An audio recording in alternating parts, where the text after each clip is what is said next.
Hi guys and welcome back. Today is day 41 of the book birthday advent thingamabob. I know I call it that every time, but can't help it.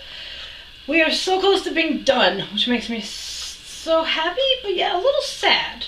I don't know. I have mixed feelings about this whole book advent thing.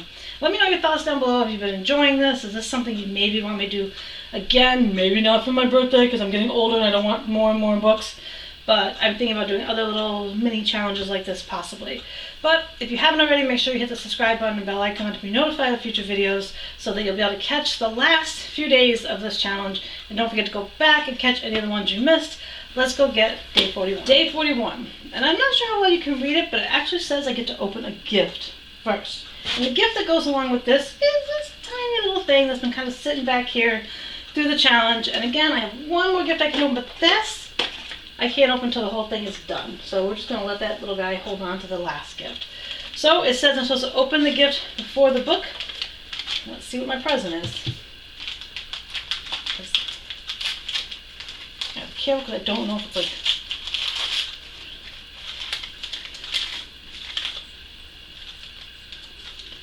Anything else in there? Okay. We got a little black bag. Now I have to be smart. Okay. I have no clue. Oh, we got some pins. And what do the pins say? We got, can they see it? Pride pin.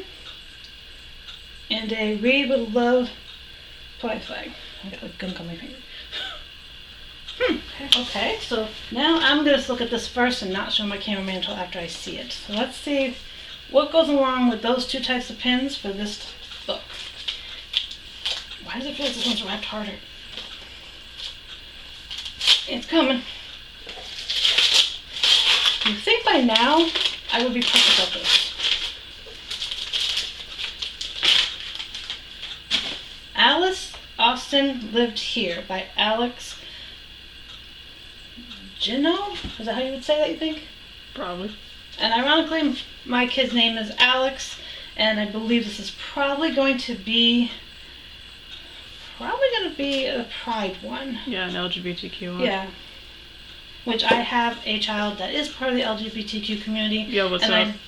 And I do like reading books about that. I've read a couple, I think we've read, that kind of show representation. So this will actually be kind of fun. And I don't know, maybe my kids will want to read it after I do. A very interesting book. I mean, it's geared for a younger audience, as some of the ones in this challenge kind of have been. So what this centers around is Sam and TJ, these students that are given this project to find an influential person in the area they live so that they can make a statue of them. Now, Sam lives in this apartment building and she has friends, Jess and Val. Sam, TJ, Jess and Val, all part of the LGBTQ community. So that kind of definitely put a different spin on this story, and it really was a good book. I'll give the rating in a second. I really did enjoy the representation and the fact that there ended up being almost more people in the LGBT community in their apartment building than they realized, which I think happens a lot in the world. I mean, people just assume there's not that many, and there's probably more than you realize because they're usually scared to come forward. And with Sam and TJ, they're very much like, no, this is who we are. Because I will read the beginning a little bit, because it says, Sam is non-binary, and their best friend TJ is non-binary too. So it's just kind of interesting, like, because I know a lot of people criticize people in the LGBT community, and I hate that. And in this book, you find a teacher that kind of is that same way. They came up with this topic that they thought was really good. Alice Austin, who is real. I didn't realize that till this book. She was a photographer, and I believe a lesbian. I think that's what they said. I don't know if she was bi. I think she was lesbian. And comment down below if you actually have heard of Alice Austin. And the teacher is a male teacher, and he, when they brought the topic up, you could definitely tell that he didn't like it, kind of thing. And so these other kids presented their projects, and it ended up being where this was the one that got submitted to this overall contest, because the teacher would pick somebody that would get submitted overall for this overall contest of who gets to pick the statue that will be representing their area. And he ended up picking these kids that did, like, I think it was like the Hudson River guy, which is something that's always been done, I guess, in that area. So they were very disappointed when they didn't win the competition to move on to the next space, or the next challenge, or the next round. I can't talk today. It's been a long day. So what ends up happening is there's a lady that lives in their apartment building that used to be a teacher, and she could actually nominate a student if she wanted. So she nominated Sam and TJ's project on Alice Austin to this competition, unbeknownst to the history teacher. That was kind of new. So they end up getting to this competition, and they meet all the other kids that are in there, surprising their history teacher a little bit that they were there. And then it kind of goes on whether or not they're going to win the competition or not. I don't want to give that away. I mean, everyone's going to make assumptions, but definitely watch or read this book to kind of get a better understanding of how the LGBT community can be, how it is when you find out that the Alice Austin actually kind of lived in Sam's apartment. Like, the author took, I think, a little liberty with that, or actually, I'm trying to remember if she actually made her live in the same apartment, I feel. And again, she's non-binary, so they sometimes use the pronoun they, because they can be used as singular, as we kind of know in the world now. That, you know, how many times do we hear that on the news with somebody saying someone was in a car accident, they were taken to a hospital. So I like that they kind of followed along on how pronouns can be, which is definitely different than a lot of people are used to. So if you're a supporter of the LGBT community, this book is definitely for you. I know some people right now are probably like, oh, watching this, we'll watch something else. Because this is, it's important that we have a lot of representation in literature, and especially more updated. This was from 2022, and it was only about a little over 160 pages. I gave it a 4 out of 5 stars because I really felt that it was kind of a good read for a kid that is kind of struggling with their identity, to see representation in books, because I feel like that's very important.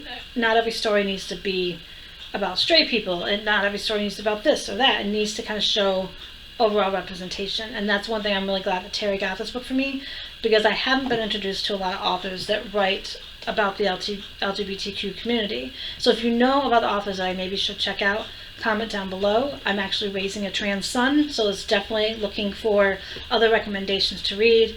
And please, if you don't support the LGBT community, no hate comments down below. If I find any hate comments, they will be gone, because this is about just showing the world that there's other stuff out there to read that maybe go against your normal beliefs, but if you actually give them a chance, you can find a really cool story like the Alice Austin lived here.